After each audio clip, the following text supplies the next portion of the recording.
Hello, welcome back to my video grade 8. So, health ma we are discussing about NCDs. So, we discussed about asthma, stone. So, in this video we will be discussing about cancer. Cancer bhanne like ambo types huncha ni la types. But so today let's see what actually is a cancer, how it is caused, what are the symptoms and how we can prevent them. Okay. Cancer, abnormal increase in cells that grows beyond their usual boundaries. So our body is made up of cells and different cells. So त्यो चाहिँ कस्तो हुन्छ नि अब एउटा sale develop हुँदैछ तर त्यो सेलले चाहिँ अर्को सेलको प्लेसलाई पनि के गर्छ त हार्म गर्ने हुन्छ नि हैन. सो हामीलाई चाहिने भन्दा धेरै मात्रामा सेल उत्पादन भयो भने चाहिँ that is cancer, right? So cancer भनेको चाहिँ के रहेछ त an abnormal increase in cells that grows beyond their usual boundaries. So हाम्रो बडीमा भएको बाउन्ड्री भन्दा बाहिर गएर अरु सेल्सलाई पनि अरु सेल्सको प्लेस पनि इन्टेक गर्छ भने that is cancer. Okay, and if you see like there are more than 100 types of cancer, right? So cancer ko चाहिँ different types हुन्छ and there are like more than 100 types of cancer. And if we see like it is also a leading cause of death worldwide. हेर्दाखेरि cancer चाहिँ के हो त एउटा leading cause of death पनि हो. More than 70% of all cancer deaths like occurred in low and middle income countries. जस्तै underdeveloped or developing countries मा चाहिँ you can see more than 70% of cancer death. And the most frequent type so it differs among men मा चाहिँ कस्तो खालको cancer हुन्छ भने lung cancer, stomach cancer, liver or like colorectal खालको हैन. तर women मा हुने चाहिँ breast cancer, lung cancer, stomach or like cervical cancer. So there are like among men or among women भनेर पनि there are different category of cancer, right? So men like छुट्टै and women like छुट्टै.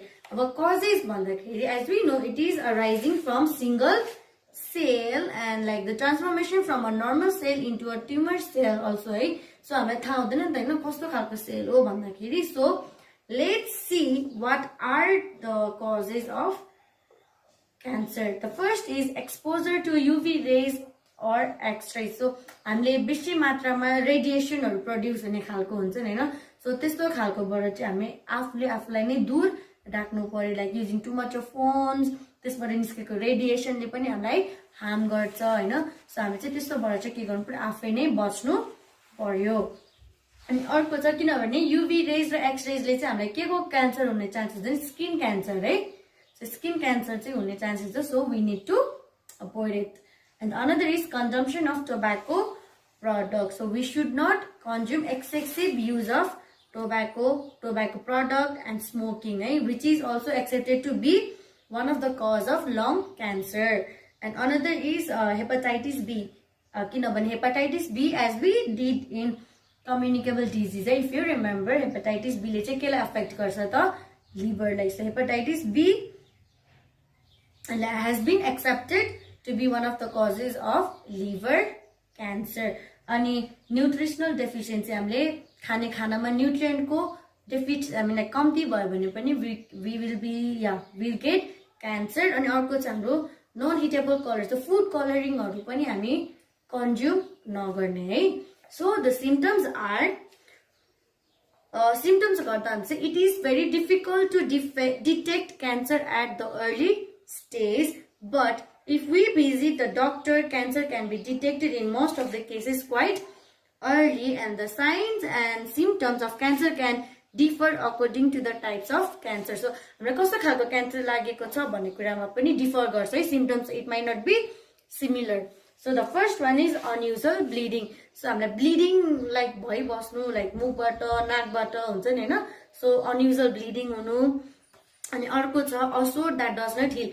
अब घाउहरु आयो भने निकै नहुनु, because cancer is a chronic disease, है. So it is for a lifelong disease हुन्छ नि त. So कुनै पनि घाउ छ भने it is taking time to heal पुरा लामो समयसम्म हुनु निको नहुनु and another is sudden change in what or mole so musa आउनु musa or कोठीमा चाहिँ changes हुनु जस्तै size मा change हुनु color मा change हुनु and it can be also like hardness or like voice मा पनि change आउन सक्छ sometimes हैन so अर्को चाहिँ हामीलाई swallow खानाहरु खानलाई सारो पर्ने because अब like if you are going to have like throat cancer हाम्रो घाँटीलाई affect गरेको छ भने हामीलाई निल्नुहरु सारो पर्नु हामीलाई indigestion मा problem आउनु so these are the symptoms of cancer. Now moving on to prevention. So far like there is no perfect cure right यो cancer को लागि but prevention is the only way to protect oneself from the disease. Specific treatment चाहिँ छैन but we can prevent it. So let's see how we can prevent. That means early diagnosis.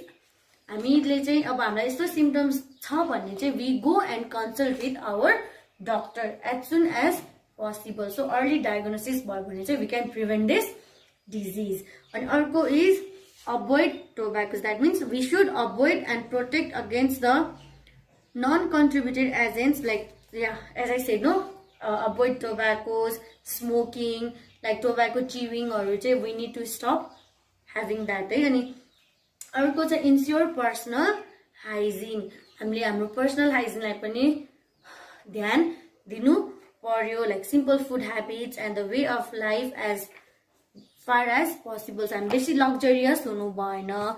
We need to हाम्रो personal hygiene साथै हाम्रो food habits हामीले the way of living पनि के गर्नु पर्छ simple नै राख्नु पर्यो. And another is regular medical checkup. So regular medical checkup is necessary for everyone but beyond 40 years say I think like must they must go for the periodic medical checkup so that they know what is happening with them. And like regular physical exercise so as I said we should not be luxurious.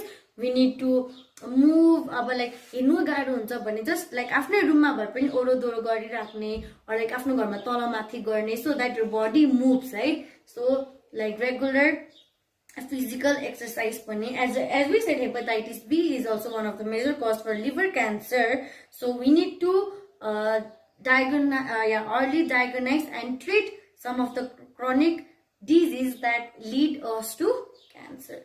So cancer भनेको चाहिँ it's an abnormal growth of the cell and we can prevent it even though there is no specific treatment. Thank you.